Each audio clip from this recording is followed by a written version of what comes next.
Якутская городская дума провела внеочередную сессию. В повестке дня был всего один вопрос – принятие отставки главы городского округа город Якутск в связи с выходом указа президента России Владимира Путина об отставке главы Якутии Егора Борисова по собственному желанию и назначении временно исполняющим обязанности главы республики Саха-Якутия Айсена Николаева. Депутаты единогласно приняли решение о принятии отставки. В настоящее время в РИО главы является его заместитель по развитию сельского хозяйства, торговли и предпринимательства Петр Семенович Ефремов.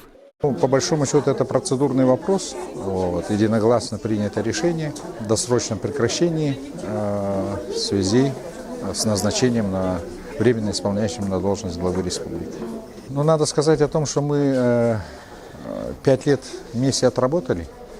И надо сказать о том, что вот та открытость работы с представительным органом, она достойная работа, и в принципе сами депутаты говорили, и вот сколько мы ежегодно принимаем отчет главы, да, всегда говорили, что мы, как депутаты, всегда в курсе всех тех проблем, всех тех решений, которые принималось непосредственно главой или окружной администрацией.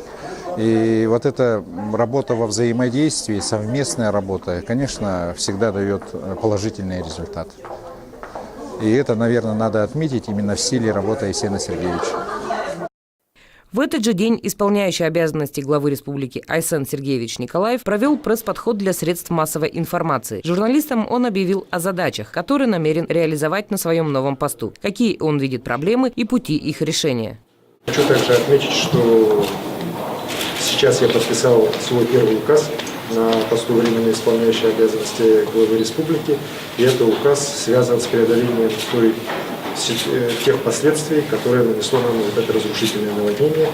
В нем даны конкретные поручения республиканским органам власти, в первую очередь правительству республики, по незамедлительному решению тех проблем, которые сегодня есть. Ну и причем не только республиканским органам власти, там также есть рекомендации органов федеральной власти, которые действуют на территории Якутии в части преодоления этих последствий хозяйствующим субъектам, муниципальном образовании. Мы, еще раз хочу повторить, всем миром должны эту проблему решить. В республике сделано очень много. И когда сегодня говорят, что там все было плохо, да, но это никоим образом не так. Республика в последние годы развивалась поступательно. Может, не все получалось, так, но и в целом в стране у нас есть такие серьезные непростые проблемы. И поэтому я уверен, что все хорошее, что у нас есть, в том числе в части социальной защиты населения, в части поддержки сельского хозяйства, в части проектов по поддержке муниципальных образований, вот это мы все должны сохранить. И должны идти дальше уже, скажем так, торя дороги по тем направлениям, по которым, может, мы еще пока не используем все свои возможности. В части, например, инновационного развития республики, я считаю, что мы, имея колоссальный человеческий капитал, имея огромные предпосылки для быстрого развития вот именно инновационной экономики, высокоэффективных технологий, мы, к сожалению, эти направления еще не до конца используем.